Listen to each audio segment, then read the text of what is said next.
여호와 우리 하나님과 같은 이가 누구리요? 높은 곳에 앉으셨으나 스스로 낮추사 천지를 살피시고 가난한 자를 먼지 더미에서 일으키시며 궁핍한 자를 거름더미에서 들어 세워 지도자들 곧 그의 백성의 지도자들과 함께 세우시며 또 임신하지 못하던 여자를 집에 살게 하사 자녀들을 즐겁게 하는 어머니가 되게 하시는도다. 할렐루야.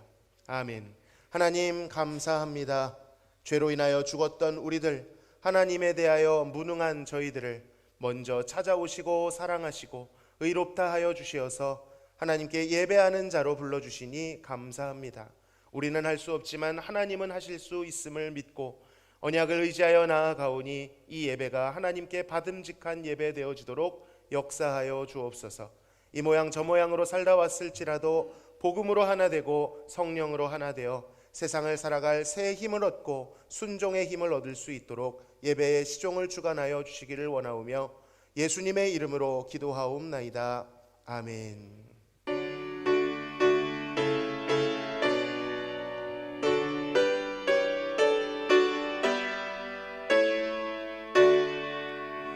목소리 높여서 주 찬양하여라.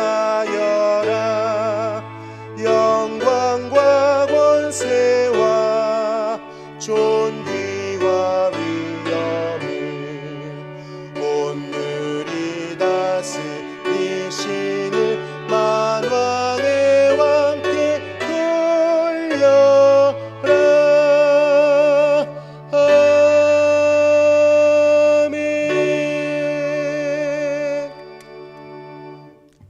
내 영혼아 여호와를 송축하라. 여호와 나의 하나님이여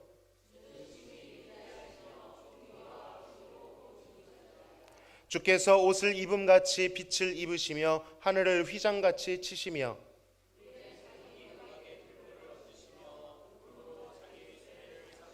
바람날개로 다니시며 바람을 자기 사신으로 삼으시고 불꽃으로 자기 사역자를 삼으시며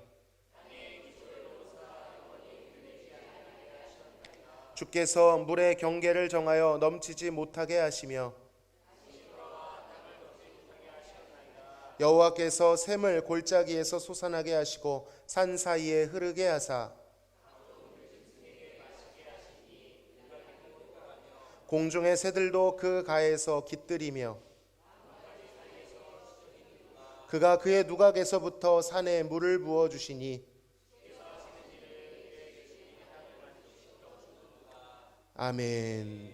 전능하사 천지를 만드신 하나님 아버지를 내가 믿사오며 그 외아들 우리 주 예수 그리스도를 믿사오니 이는 성령으로 잉태하사 동정녀 마리아에게 나시고 본디오 빌라도에게 고난을 받으사 십자가에 못 박혀 죽으시고 장사한 지 사흘 만에 죽은 자 가운데서 다시 살아나시며 하늘에 오르사 전능하신 하나님 우편에 앉아 계시다가 저리로서 산자와 죽은 자를 심판하러 오시리라. 성령을 믿사오며 거룩한 공회와 성도가 서로 교통하는 것과 죄를 사하여 주시는 것과 몸이 다시 사는 것과 영원히 사는 것을 믿사옵나이다. 아멘.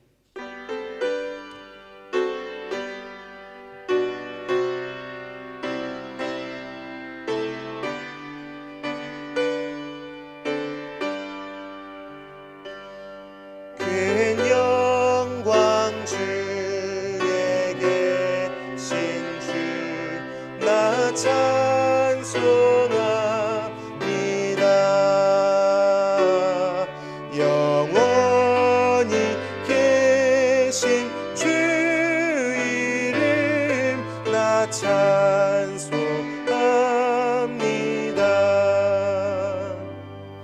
한없이 크신 능력을 나 찬송합니다. 참되고 미쁜 그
하늘 보자 버리시고 작고 작은 모습으로 우리 인생들의 전한 자리까지 오셔서 용서와 사랑과 평안을 주시는 거룩하신 하나님 감사드립니다.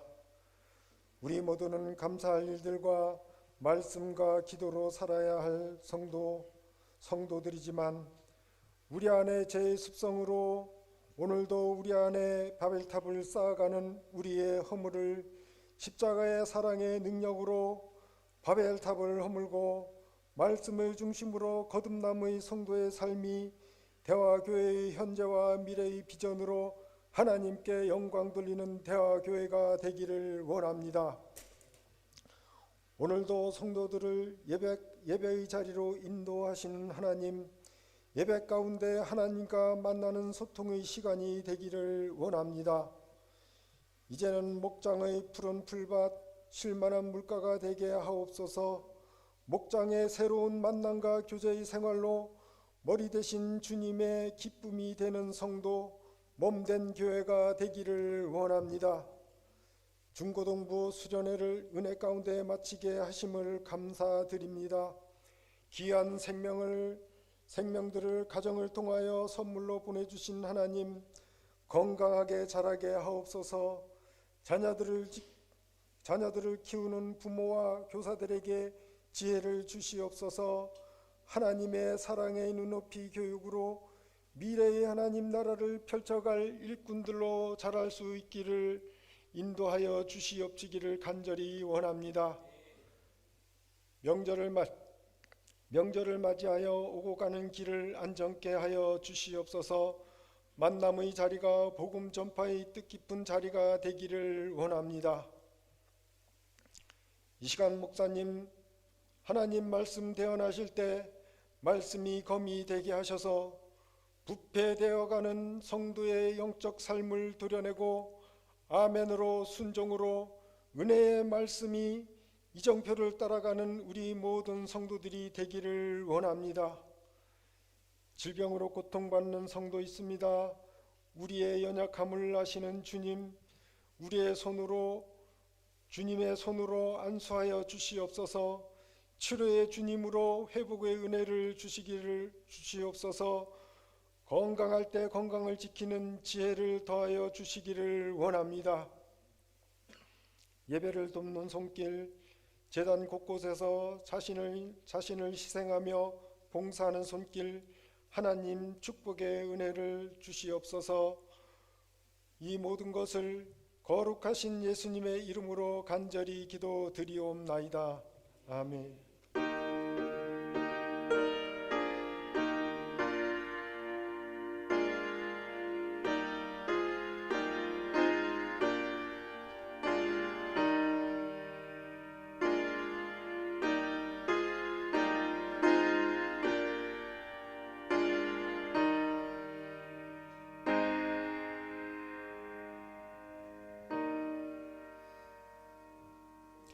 함께 나누실 하나님의 말씀은 창세기 11장 1절에서 4절을 조금 더 보도록 하겠습니다. 창세기 11장 1절에서 4절까지의 말씀, 지난주와 같습니다.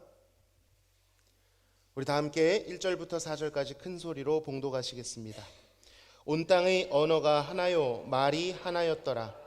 이에 그들이 동방으로 옮기다가 신할 평지를 만나 거기 거류하며 서로 말하되 자 벽돌을 만들어 견고히 굽자 하고 이에 벽돌로 돌을 대신하여 역청으로 진흙을 대신하고 또 말하되 자 성읍과 탑을 건설하여 그 탑 꼭대기를 하늘에 닿게 하여 우리 이름을 내고 온 지면에 흩어짐을 면하자 하였더니. 아멘. 지난주 우리는 바벨탑의 기원과 본질에 대해서 살펴보았습니다. 바벨탑 운동은 불신앙으로부터 시작되었지요. 어떤 불신앙입니까? 하나님과 그 하나님께서 주신 약속, 언약에 대한 불신이었습니다. 노아의 홍수 때에 그 이후 하나님께서는 인간들에게 한 가지 약속을 주셨죠. 어떤 약속입니까? 다시는 물로 쓸어버리지 않겠다. 심판은 유보하고 자비를 베풀어 주겠다. 다시 시작할 수 있는 기회를 주겠다. 그리고 그들에게 다시금 복을 주시며 다시금 선대를 해주셨습니다. 비가 그치지 않고 먹구름이 떠오를 때, 인간들의 마음이 불안할 때면 무지개를 띄워주시며 그 무지개를 바라보며 언약을 기억하라 라고 하셨죠. 그것이 9장에 나오는 무지개 언약이었습니다. 자, 그런데 하나님으로부터 멀어진 인류들은 그 언약을 믿지 않았습니다. 그 언약 대신 자신들의 마음, 느낌, 환경을 믿었습니다. 여전히 하나님이 자신들을 대적하신다고 느꼈습니다. 또다시 홍수 같은 무시무시한 재앙이 자신들을 덮칠지 모른다라는 의심을 가지고 있었습니다. 그것도 그럴 것이 어딜 봐도 척박한 땅, 마음에는 하나님을 두기 싫어하는 본성이 일어났기 때문일 것입니다. 하나님을 신뢰하지 못하니 앞날을 그에게 의탁할 수도 없었지요. 그래서 자신들의 힘으로 탑을 쌓아 올린 것입니다. 힘을 합치고 또 합쳐서 하늘에 다다를 정도로 한번 쌓아보자 운동을 일으킨 것입니다. 그들의 이름을, 존재감을 보여주고 흩어짐을 면하자. 바로 그것이 그들의 메시지였습니다. 그들은 하나님이 내리는 심판마저도 예측 가능하고 통제 가능하며 극복 가능한 것으로 만들려고 했습니다. 바로 이것이 바벨탑 정신인 것이죠. 하나님을 그리고 하나님의 약속을 신뢰하지 못하기에 스스로의 힘으로 쌓아 올린 탑, 스스로의 힘으로 모든 것을 예측, 통제, 극복 가능하게 만들려고 하는 과도한 탑을 말하는 것입니다. 여러분, 우리에겐 그런 영역이 없는지 한번 살펴보십시오. 모양은 다를 수 있겠죠? 돈일 수도 있습니다. 지위일 수도 있습니다. 관계와 결핍, 그 어떤 것이라 해도 하나님을 신뢰하지 못하고 나의 힘으로 쟁여두고 쌓아두려고 하는 시도는 바벨탑일 수 있다는 것을 기억하시기를 바랍니다. 자, 오늘은요, 바벨탑의 구조에 대해서 살펴보면서 교훈을 얻고자 합니다. 여러분, 그런데 이 바벨탑 구조 1절부터 4절까지 읽었지만 나옵니까? 안 나옵니까? 안 나옵니다. 그런데 왜 그럼에도 살펴보려고 하느냐? 재밌는 것은 일반 고고학에서도 이 바벨탑이라고 하는 건물이 실제로 존재했을 것이라고 봅니다.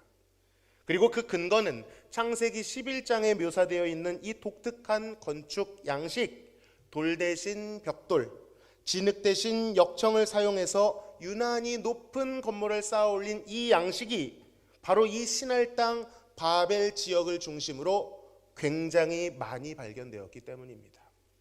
자, 이 건물의 양식을 따라 하시겠습니다. 지구라트라고 부릅니다. 학자들 사이에는 바벨탑이 있었고 그것이 이 지구라트 형식으로 지어졌을 것이다라는 것에 대해 별로 의심이 없습니다. 그러므로 우리는 이 지구라트 양식을 살펴보면서 바벨탑 운동 당시의 시대 정신이 어떤 것이었는지 살펴볼 만합니다. 당시 사람들이 종교에 대한 어떤 생각을 가지고 있었는지, 신에 대한 인식이 어땠는지 살펴본다면 바벨탑이 무엇이고 그것이 우리의 신앙에 어떤 영향을 끼치는지를 좀 더 자세히 알 수 있을 것입니다. 자, 한번 제가 가서 직접 찍어왔는데요. 지구라트는 건물은 사진이 아니죠. 이렇게 생겼습니다. 얼핏 보면 이집트의 피라미드랑도 조금은 비슷하게 생겼죠. 그런데 전혀 용도와 구조는 다릅니다. 자, 피라미드는 한마디로 뭡니까? 무덤입니다. 여러분, 무덤은 외부가 중요해요? 내부가 중요해요? 당연히 내부가 중요하죠. 피라미드의 겉모양은 과시용일 뿐이지 대부분 중요한 시설은 내부에 존재합니다. 그런데 이 지구라트는 반대라고 생각하시면 됩니다. 지구라트는 내부가 거의 없어요. 거의 막혀 있대요. 이 건물의 의미 있는 시설들은 다 외부에 있습니다. 뚜렷한 특징이 두 가지가 있습니다. 첫 번째 특징은요, 계단입니다. 앞에 보면 계단이 쭉 나 있죠? 바닥부터 꼭대기까지 계단이 연결되어 있습니다. 두 번째 특징은 무엇이냐? 그 계단의 끝, 탑 꼭대기에 작은 방이 하나 있습니다. 그리고 그 방 안에는 침대가 있고 테이블이 하나 있다라고 합니다. 자, 이건 누구의 방이었을까요? 당직 서는 사람의 방이었을까요? 그렇지 않습니다. 이것은 그들이 믿기를 신이 내려와 머무는 방이다 이렇게 믿었답니다. 이상하지 않나요? 이게 무슨 말입니까? 바벨탑은 하나님을 대적하려고 쌓은 탑 아니었나요? 그런데 왜 그 대적하는 신의 방이 꼭대기에 있는 것입니까? 신의 감옥이라면 모를까? 이 방 안에 침대와 식탁을 보면 이건 누가 봐도 손님을 맞이하는 세팅이죠. 실제로 이 방은 신이 하늘에서 내려와서 머물다 가는 곳이라고 그 당시 사람들은 믿었다는 거예요. 그러니까 이 지구라트는 단순한 탑이 아닌 신전 복합 건물이었던 것입니다. 물론 어떤 자료들은 이 지구라트가 창고용으로도 쓰였고 행정적 용도로도 쓰였고 경제적 중심지 역할도 했다. 물론 그것도 사실입니다만 핵심 역할은 이 외부에 있는 계단과 꼭대기에 있는 신전이었다라는 것입니다. 자, 이들은 이 계단에서 무엇을 했을까요? 당연히 계단이니까 오르내렸겠죠. 먼저는 올라갔을 것입니다. 어디로요? 높은 곳으로 올라갔을 거예요. 그들의 표현대로 하면 하늘에 닿아 있는 꼭대기로 올라갔을 것입니다. 인간들이 연합하여 하늘에 닿고자 상승하고 있는 겁니다. 바벨탑의 방향은 어디라고요? 상승입니다. 그렇게 꼭대기에 올라가면 무엇이 있다 했습니까? 방, 신이 머무는 방이 있다라고 했습니다. 자, 여기서 우리가 알 수 있는 한 가지가 있습니다. 이들은 높이 쌓아 올리면 거기서 신을 만날 수 있다 이렇게 생각했던 것 같습니다. 그 꼭대기 방이 바로 신을 만나는 곳, 그 신을 만나 자신들의 이름을 보여주며 자신의 존재감을 각인시키는 장소라고 여겼을 것입니다. 그런데 여러분, 높이 올라가기만 하면 됩니까? 내려도 와야죠. 박수도 마주쳐야 소리가 납니다. 인간이 올라갔으면 신은 내려와 줘야 됩니다. 그들은 그 꼭대기 신의 방에 가서 신을 불렀습니다. 불러내면 신이 나타날 것이다 라고 생각했던 것이죠. 실제로 이런 생각을 뒷받침해 주는 것이 있습니다. 이 바벨이라고 하는 단어가요, 바벨론어로 하면 이런 뜻입니다. 따라합시다. 신들의 문. 오늘 제목이죠. 신들의 문. 예, 감사합니다. 신들이 이 문을 통해서 바벨을 통해서 내려온다라고 믿은 거예요. 어떻게 하면요? 하늘에 닿을 정도로 높이 쌓아 올리면 말이죠. 여러분, 이것이 바벨의 정신입니다. 인간이 쌓아 올리면 신이 내려온다. 인간이 하늘에 닿으면 신이 응답한다. 자, 당시 이 고대 근동의 종교가는 이랬습니다. 첫 번째, 신은 먹는다. 먹는 존재라는 거예요, 신이. 그래서 먹을 것을 요구한대요. 두 번째, 그 요구하는 신에게 누가 먹인다고요? 인간이 신을 먹인다. 재물을 말합니다. 그러면 신은 인간 덕에 배부르게 되었으니 인간에게 호의를 베푼다라는 것이죠. 여러분, 익숙합니까? 익숙하지 않습니까? 많이 들었던 얘기잖아요. 신이 인간에게 요구하고 인간은 재물을 바치고 재물을 받은 신은 그 문을 통해 내려와 탑 꼭대기 방에 머물면서 그 도시를 지켜주는 수호신이 된다. 이것이 이 메소포타미아에 있었던 신에 대한 인식이었습니다. 반대라면 어떻게 되죠? 신을 노엽게 하면 어떻게 되는 거예요? 도시를 떠나거나 노한 신이 재앙을 내린다 이렇게 믿었습니다. 그들이 하나님께 가지고 있었던 오해 그대로를 가지고 있었던 것이죠. 그래서 인간은 어떻게 해서든 이 신의 심기를 거스르지 않기 위해, 환심을 사기 위해 부단히 노력했습니다. 자신들이 가진 것으로 신을 먹이고 만족을 제공해 주면, 그 비위를 맞춰 주면 화는 면하고 복을 받는 것이라고 생각했습니다. 그들에게 있어 종교와 신앙은 무엇이라고요? 화는 면하고 복을 받는 것. 혹시 우리에게도 신앙이라고 하는 것이 이 정도의 수준에 머물러 있지는 않는지는 모르겠습니다. 그래서 그들은 단순히 신을 대적하는 정도가 아니라 또 다른 루트로는 신을 달래고 신을 통제하려고 했습니다. 더 심하게 말하면 신을 부리려고 했습니다. 마치 이런 거예요. 압도적인 힘을 가진 생물을 다루듯이 그보다 힘은 약하지만 잘 어르고 달래고 부리기만 하면 그 힘을 자신들에게 필요한 방향으로 끌어올 수 있다, 이렇게 생각을 했던 것입니다. 그러면서도 그들은 자신들이 받는 복이 신의 자비로 인한 것이 아니라 자신들이 열심히 바친 재물, 헌신에 기인한다라고 생각했습니다. 사랑하는 성도 여러분, 이 바벨탑 정신을 주의하시기를 바랍니다. 인간적으로 볼 때 이것은 익숙하고 자연스러워 보입니다. 왜냐하면 대부분의 종교가 이런 구조를 가지고 있기 때문이지요.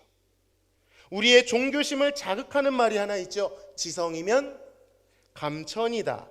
정성을 다하면 하늘이 감동한다, 이런 뜻입니다. 그럴듯하지요. 좋은 말 같습니다. 그러나 잘 생각해 보면 이것은 전제가 있습니다. 인간이 어떻게 하느냐에 따라 하늘의 반응이 달라진다라는 전제죠. 신앙을 지탱하는 근거가 누구예요? 인간입니다. 주체도 인간입니다. 모든 것은 인간 하기에 달려 있다라고 말하고 있는 거예요. 우리 신앙생활에 이런 요소가 없는지 살펴봐야 됩니다. 의외로 깊숙이 들어와 있는 바벨의 정신이 많이 있어요. 하나님을 섬기는 것 같지만 하나님이 말씀하신 방법대로 하나님을 섬기는 것이 아니라 바벨론의 방법대로, 바벨탑의 정신으로 하나님을 대할 수 있다는 것을 경각심을 가지고 봐야 됩니다. 하나님께서 말씀하신 신앙과 이 종교의 방식은 너무도 다른 정반대의 방식을 취하고 있습니다. 물론 여러 가지 모습이 있겠지만 크게 세 가지를 소개하려고 하는데 오늘은 그 셋 중에 한 가지만 소개하도록 하겠습니다. 명절이잖아요. 네. 첫 번째는요, 인본주의 신앙입니다. 신앙의 주인공이 나라는 거예요. 신앙이라는 단어 무엇입니까? 믿고 바라본다라는 거예요. 누구를? 하나님을 믿고 하나님을 바라본다라는 것이 하나님을 신앙한다라는 말의 의미입니다. 그런데 이 인본주의 신앙은 하나님을 바라보게 하는 것이 아니라 인간을 바라보게 만듭니다. 인간을 의지하고 인간을 바라보고 앙망하도록 만드는 것. 신앙의 대상, 신앙의 근거, 신앙의 주체가 자기 자신이라고 착각하도록 만듭니다. 나를 쳐다보느라, 나에게 골몰하느라 눈을 들어 하나님을 쳐다볼 시간이 없습니다. 인본주의 할 때, 인본이 무슨 뜻입니까? 인간이 근본, 인간이 뿌리, 이런 뜻입니다. 인간이 주인공이라는 거예요. 내가 주인공이라는 거예요.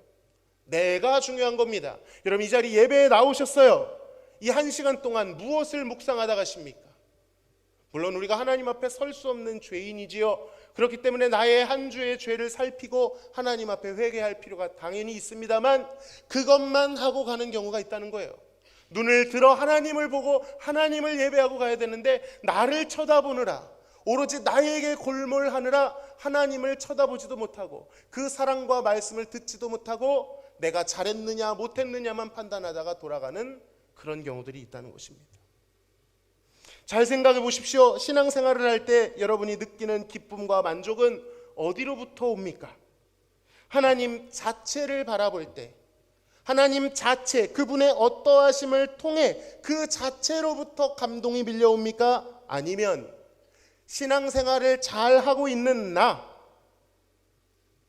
남들보다 조금 더 모범적으로 살고 고난 중에도 꿋꿋이 버텨온 기특한 그다지 책망받을 큰 죄를 짓지 않고 무난히 살아온 지금도 이 자리를 이탈하지 않고 하나님을 예배하고 있는 나를 바라보며 안정감과 보람을 느끼고 있지는 않은가?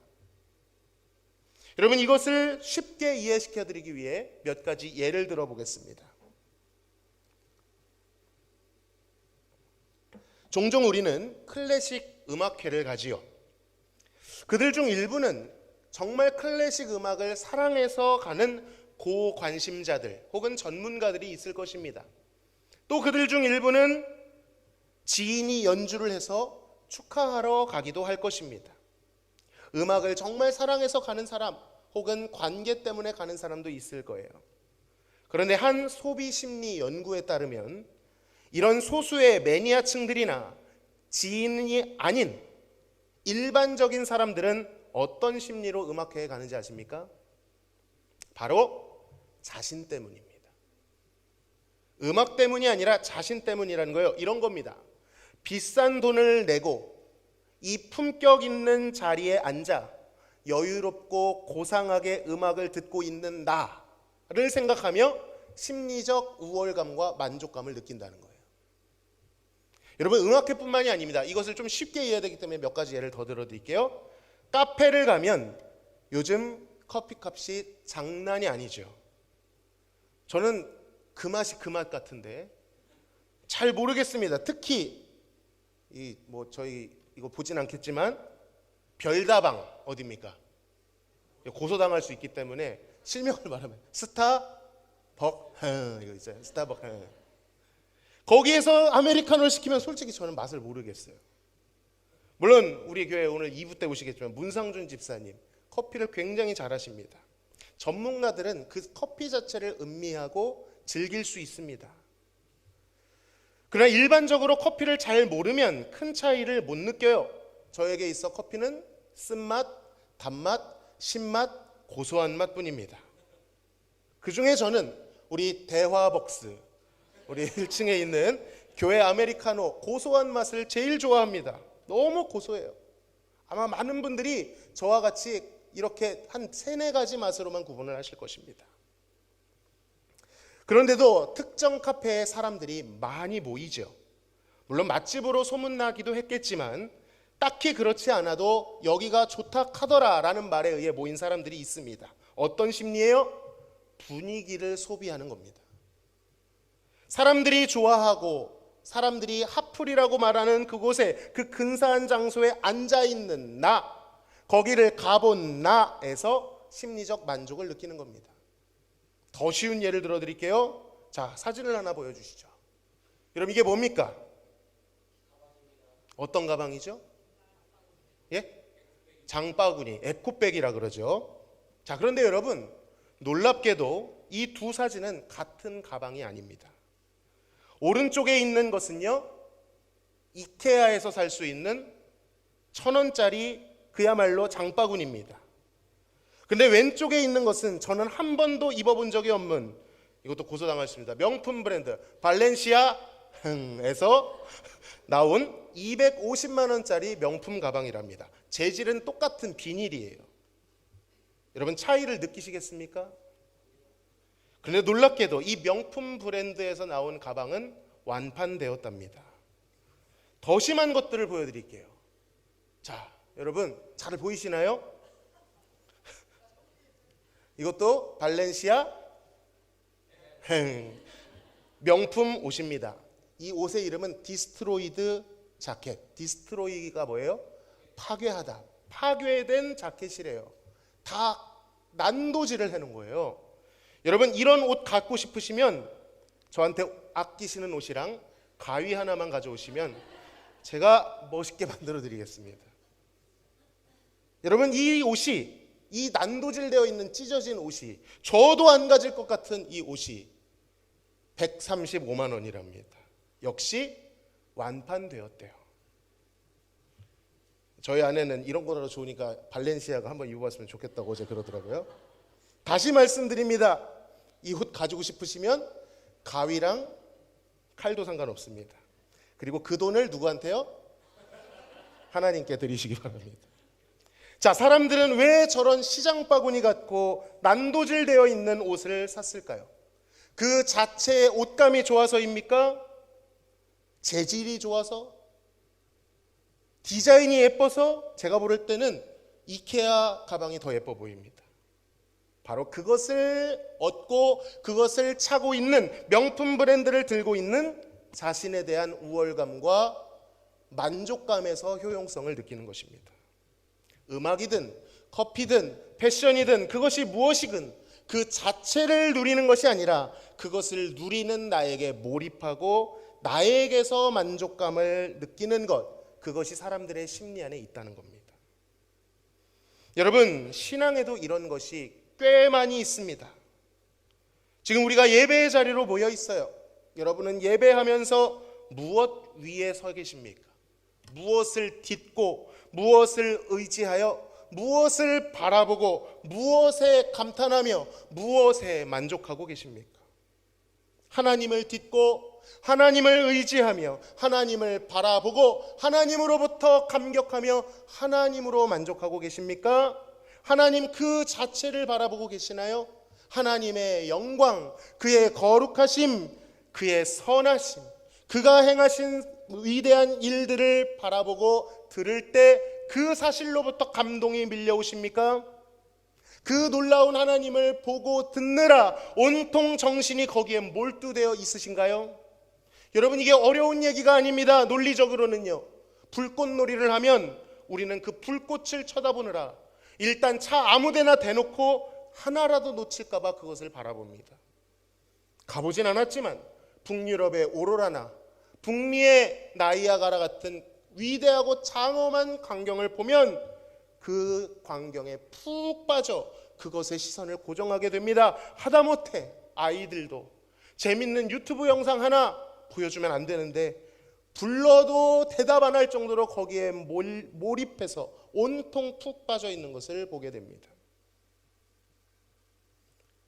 그런데 과연 우리의 예배는 어떠합니까? 하나님을 예배하러 모였는데 하나님 자체를 바라보고 있는지, 하나님께 매료되고 하나님을 음미하고 있는가? 혹시 그렇지 못하다면 우리는 아마도 다른 것을 딛고 다른 것을 의지하며 다른 것을 바라보고 다른 것을 예배하며 다른 것으로 만족하는 것일 수 있습니다.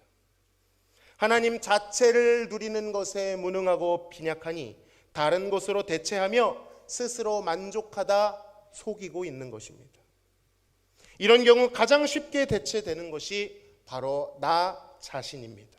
나에게 집중하는 거예요. 하나님을 바라보는 것이 솔직히 이해는 갑니다. 눈을 감아도 만져보려고 해도 느껴지지 않고 너무 멀게 느껴지는 거예요. 막연하게 느껴지는 거예요. 그러다 보니 그 상황 가운데 하나님이 우리에게 제시하신 방법이 아닌 나로 만져지고 느껴지는 나로 하나님을 대체하는 것입니다. 내가 하나님을 잘 섬기고 있다라는 것으로 됐다라고 생각하는 거예요. 만족감을 거기서, 안정감을 거기서 얻는 것입니다. 하나님의 임재 안으로 실제 들어가는 것이 멀게 느껴지니 그저 예배를 충실히 집중해서 졸지 않고 잘 따라가는 내 모습으로 안도감을 얻는 거예요. 어쩌면 하나님을 예배하는 것이 아니라 하나님을 예배하는 나를 예배하는 것일 수 있습니다. 하나님을 예배하는 것이 아니라 예배를 예배하고 있는 것인지도 모릅니다. 그것은 하나님을 섬기는 것처럼 보이지만 실제로는 하나님을 잘 섬기는 나에게 심취해 있는 것입니다. 하나님보다 내가 중요한 거예요. 예배의 성공이 하나님이 아니라 내가 어떻게 했느냐에 달려 있는 거예요. 하나님이 나를 위해 무엇을 하셨는가 보다 내가 하나님을 위해 무엇을 했는가가 더 중요하게 느껴집니다. 하나님을 영화롭게 하는 것보다 내가 만족하느냐가 더 중요합니다. 그게 은혜라고 생각해요. 내 마음이 좋으면 그게 은혜라고 생각해요. 내가 흔들리면 하나님도 흔들리는 것처럼 느낍니다. 내가 어떻게 하느냐에 따라 하나님의 표정이, 하나님이 나를 향한 마음이, 나를 대하시는 태도가 변덕스럽게 바뀌는 것처럼 느껴집니다. 혹시 그렇지 않으십니까? 예배의 주체와 근거가 다 내가 되는 거예요. 여러분, 이렇게 되면 나에게 갇혀버립니다. 나를 벗어나서는 도무지 하나님을 생각하지 못해요. 하나님을 항상 나와 결부지어서만 생각을 합니다. 물론 하나님은 나와 결부지어야죠. 나의 하나님이 되어야 됩니다. 그러나 이 뜻은 그런 차원으로 말씀드리는 게 아니에요.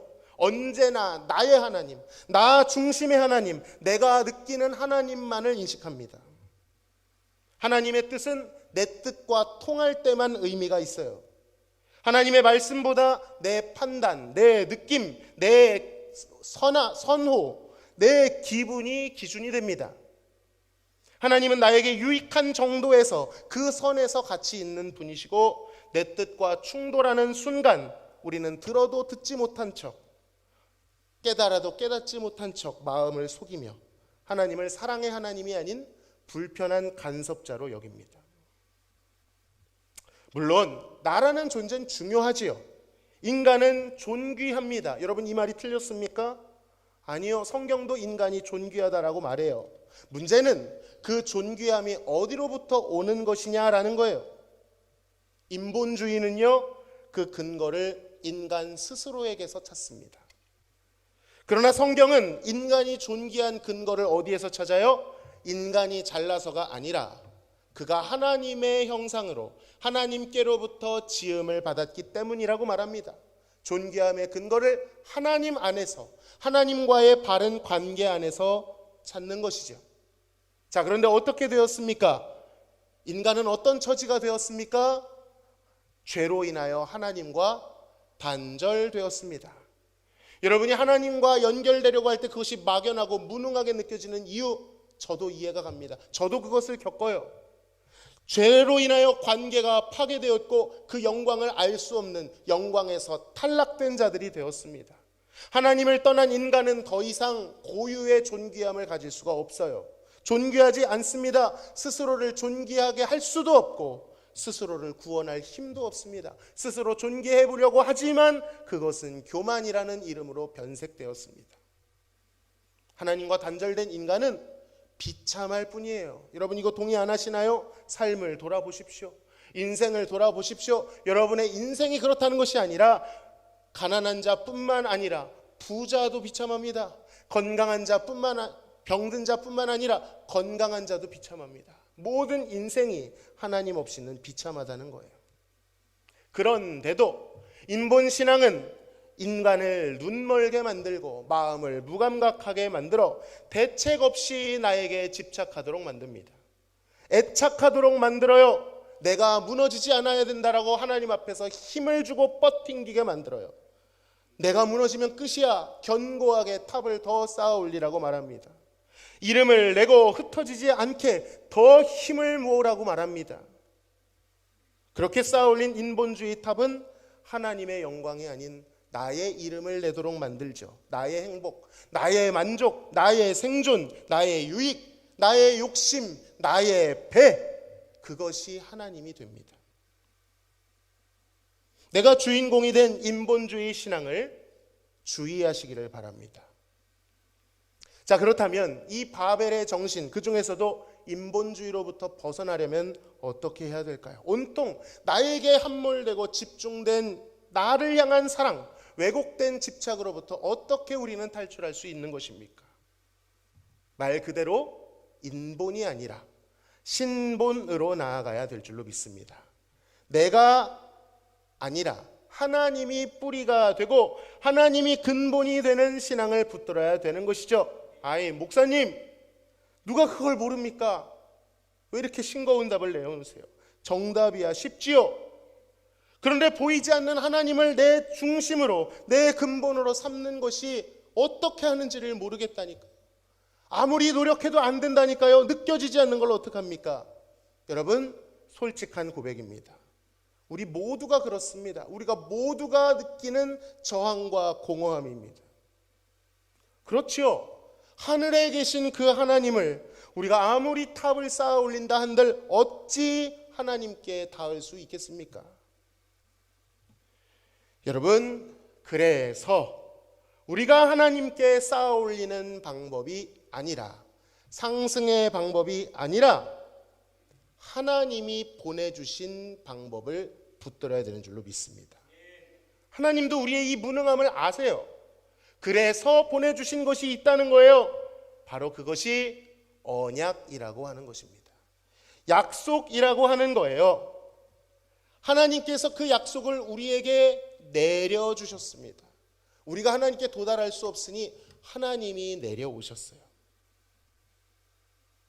우리는 나 스스로가 아니라 오직 하나님이 내려주신 그 언약을 딛고 그 언약을 붙들고 바라보고 언약을 통해만 하나님께 나아가야 될 줄로 믿습니다. 실제로 그 언약을 통해서만 우리는 하나님을 알 수 있어요. 오직 언약을 통해서만 하나님과 바른 관계를 맺을 수 있습니다. 우리의 감정도, 우리의 행위도, 우리의 상황도 다 변하죠. 우리를 속입니다. 그러나 하나님이 주신 언약은 거짓말을 하지 않습니다. 오늘 우리 찬송가에서 불렀죠.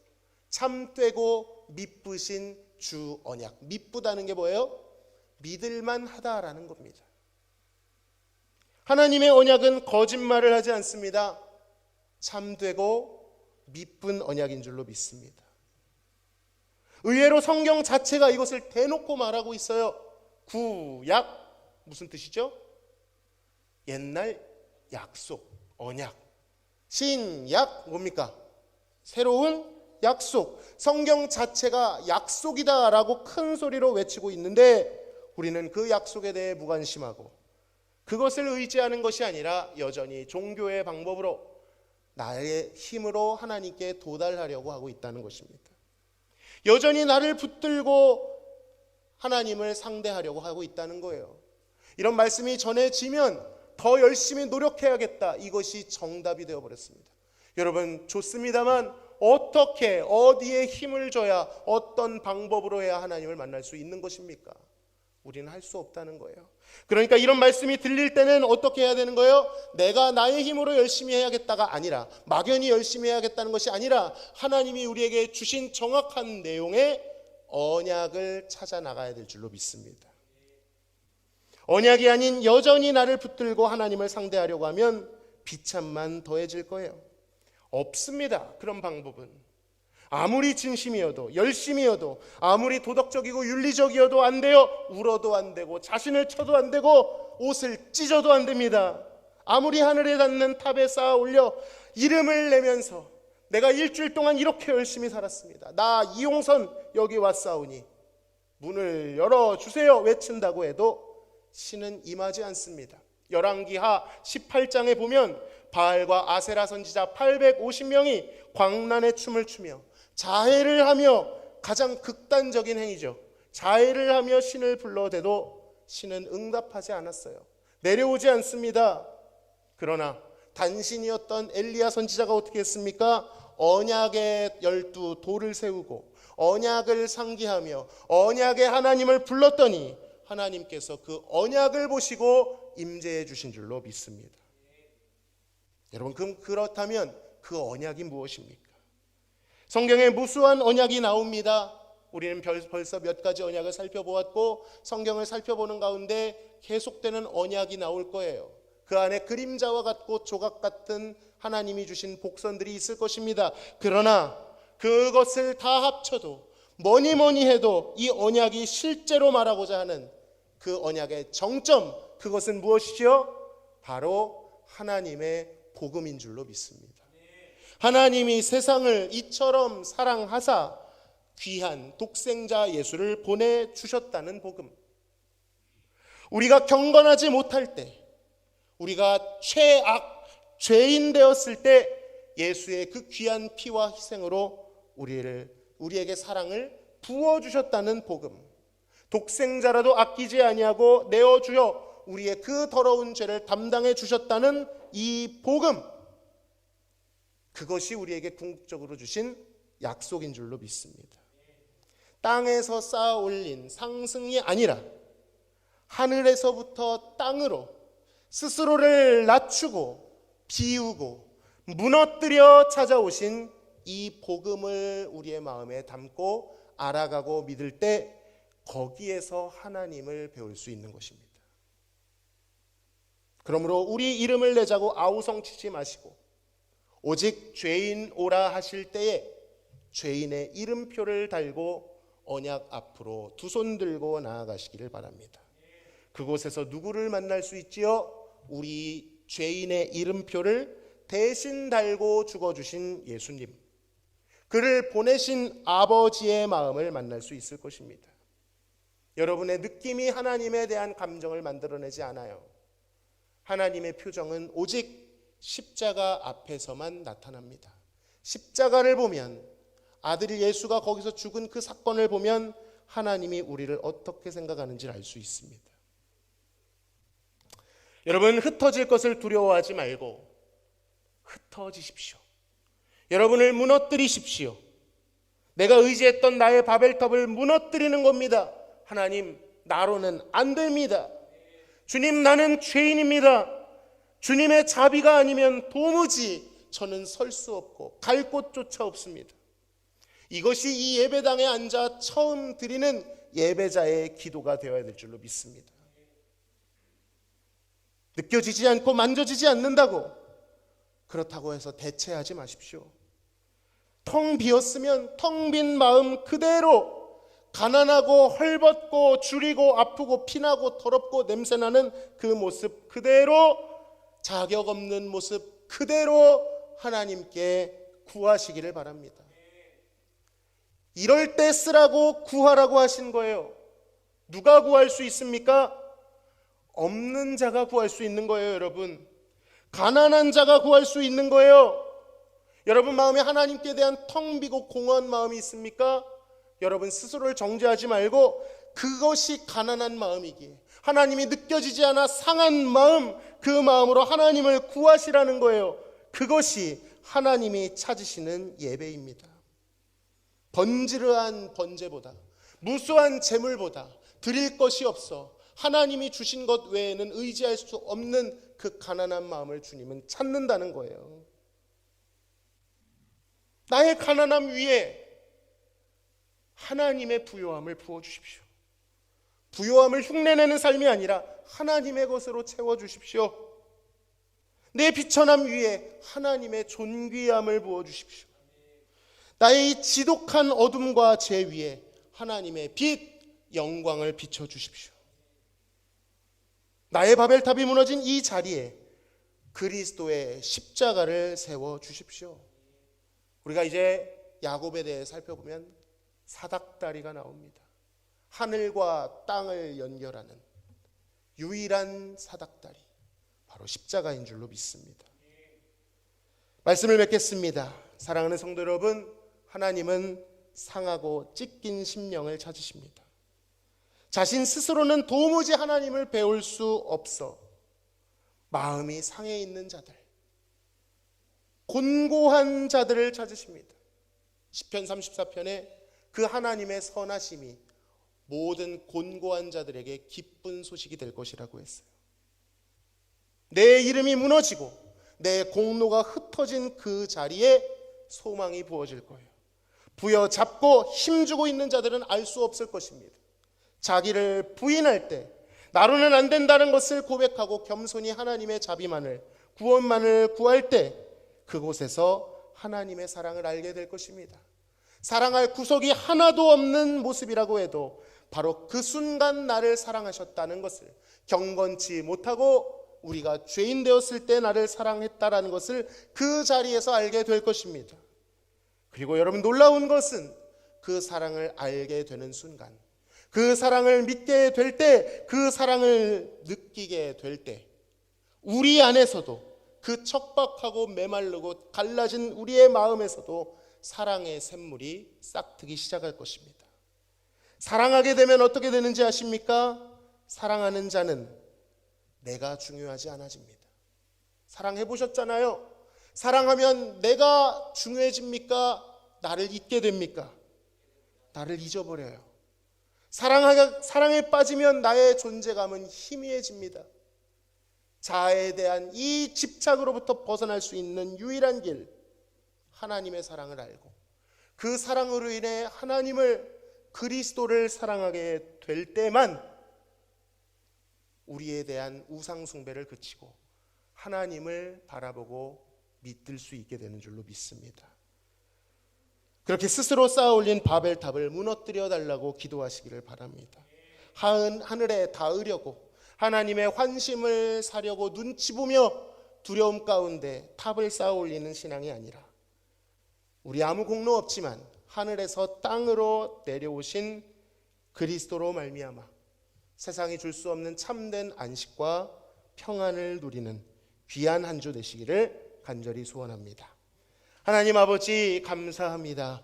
오늘도 저희들을 사랑하시고 저희들을 품어주시는 것은 우리가 하나님 앞에 사랑할 수 있을 만한 모습이 있었기 때문이 아니라 하나님께서 모든 것을 버리고 무너뜨려 우리 가운데 찾아와 주셨기 때문인 줄로 믿습니다. 나에 대한 믿음과 애착을 내려놓고 나를 사랑하신 하나님의 사랑으로 그 약속으로 하나님 앞에 나아갈 수 있게 하여 주시옵소서.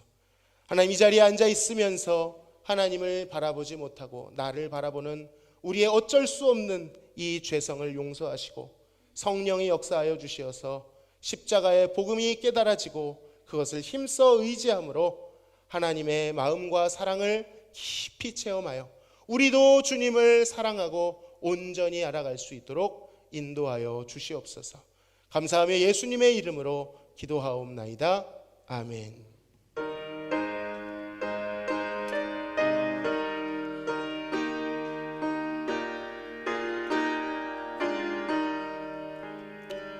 나 주의 도움 받고자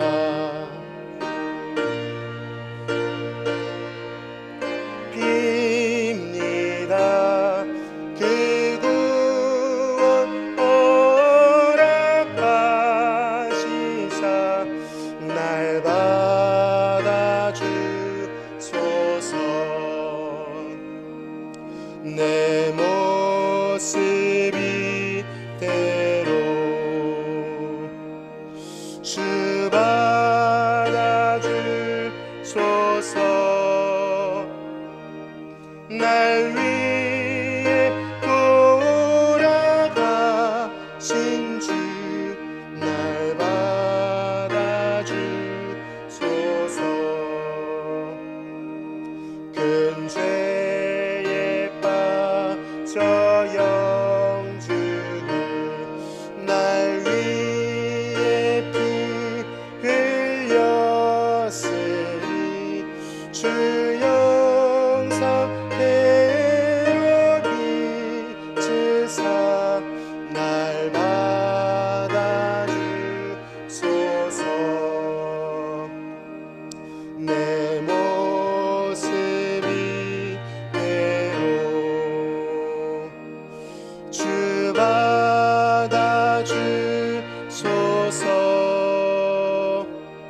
날 위해 돌아가신 주 날 받아주소서. 내 힘과 결심 나가요 내 깨어 지키시니 주 이름으로 구원해 날 받아주소서. 내 모습이 되어 주 받아주소서. 날 위해 돌아가신 주 날 받아주소서.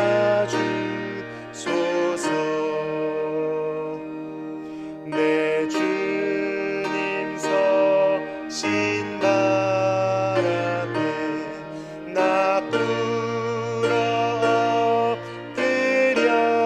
엎드렸으니 그 크신 역사 이르게 날 받아주소서. 내 모습이 대로 주 받아주소서.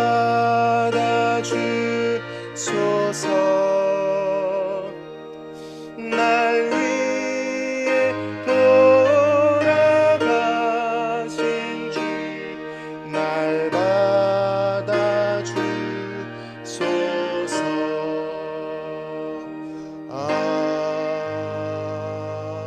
아멘.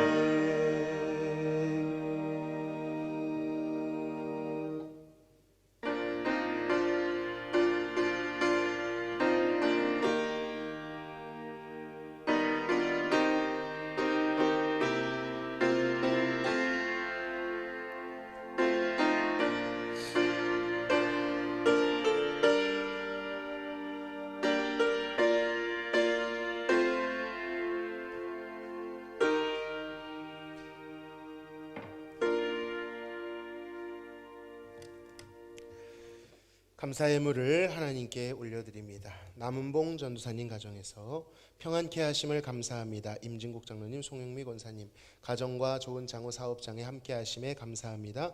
조병식 장로님, 박연희 권사님, 이정혜 권사님, 2025년 12월 감사원금 정봉임 집사님 드리셨습니다.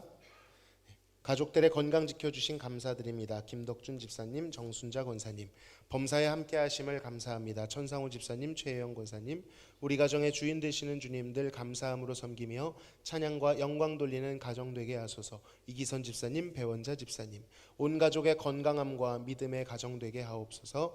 원영순 권사님, 전능하신 하나님 저희의 간절한 기도를 들어주시어 감사합니다. 남옥분 집사님, 하나님의 은혜로 중고등부 동계수련회가 진행되고 마치게 하심에 감사합니다. 전승민 집사님, 문다영 집사님, 모든 것이 주님의 은혜임을 감사합니다. 더욱 주께 맡기는 가정 되기를 소망합니다. 이한상 성도님, 이혜인 집사님, 가정의 평안함과 자녀들 건강 주신 감사드립니다. 조영자 집사님, 최윤정 집사님, 건강함으로 하나님께 영광 돌리는 딸들 되게 하옵소서. 좋은 집사님, 조영은 성도님, 조성주 성도님, 주님께서 책임져 주시는 자녀 되기를 원합니다. 홍현우 성도님, 항상 감사합니다. 조재목 성도님, 늘 동행하시는 주님 감사합니다. 주의 능력의 손으로 건강 지켜주시고 앞길에 늘 동행하여 주소서. 이명석 성도님, 이우석 성도님, 중고등부 수련회를 은혜 안에서 마치게 하심 감사합니다.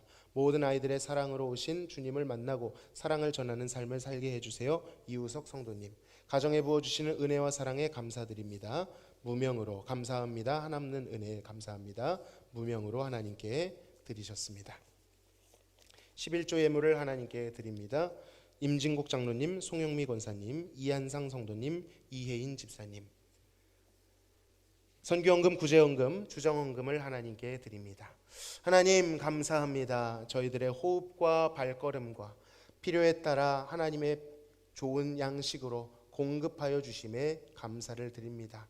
이 모든 것 당연하지 않고 은혜인 줄 알아 주님께 믿음으로 고백하였사오니 이 예물과 신앙 고백을 연락하여 주옵시고 물질이 쓰여지는 곳에 하나님의 나라와 이웃들에게 귀한 유익이 돌아갈 수 있도록 역사하여 주시며 특별히 더불어 드린 마음의 소원, 기도의 제목들을 기억하셔서 가장 좋은 것으로 신령한 것으로 채워 주시옵소서. 감사하며 예수님의 이름으로 기도하옵나이다. 아멘. 우리 다 함께 인사하시겠습니다. 하나님을 의지합시다. 하나님만 바라봅시다. 교회 소식 전해드리겠습니다. 중고등부 동계수련회가 은혜 중에 잘 마쳤습니다. 섬겨주신 모든 분들께 진심으로 감사를 드립니다. 금주는 구정 명절 연휴 기간입니다. 가족들과 함께 예수님의 사랑을 나누는 기회 되시기를 바랍니다. 돌아가실 때 예배 모범 필경대에 준비되어 있습니다. 다 수령에 가서 꼭 예배를 드리시기를 바랍니다. 다음 주 3부 예배는 1여선교회 헌신 예배로 드립니다.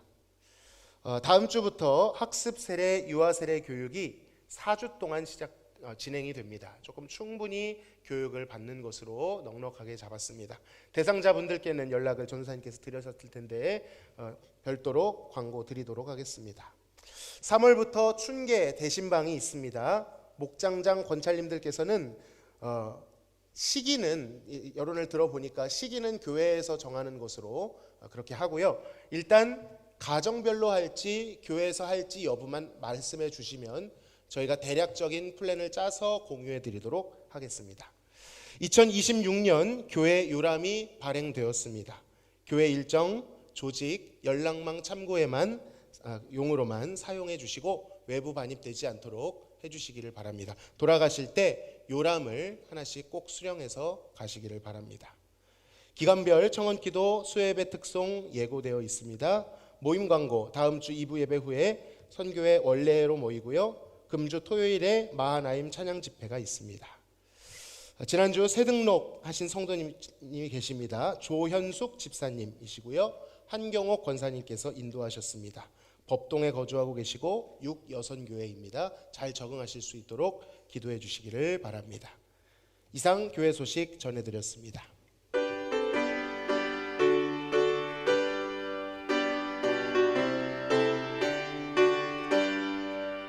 주 없이 살 수 없네. 죄인의 구주여, 그 귀한 보배 피로 날 구속하소서.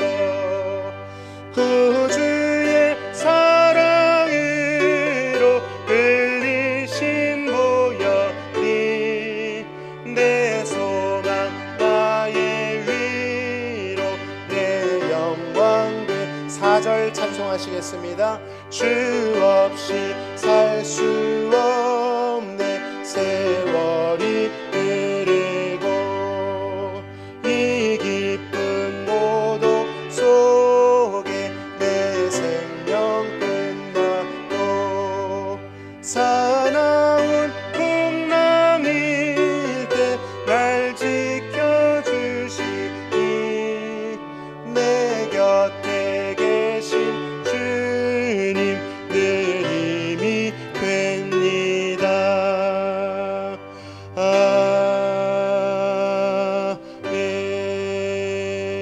아멘. 지금은 우리를 구원하신 예수 그리스도의 크신 은혜와 아버지 하나님의 극진하신 사랑하심과 성령님의 교통충만 내주하심이 나를 의지하고 나를 바라보는 인본주의 신앙을 벗어나 오직 하나님을 의지하고 그 약속을 의지하는 신본주의 신앙으로 나아가기를 소망하는 사랑하는 성도들 머리 위에, 명절을 맞이하여 이동하는 모든 성도들의 발걸음 위에 지금으로부터 영원토록 함께 계실지어다. 아멘.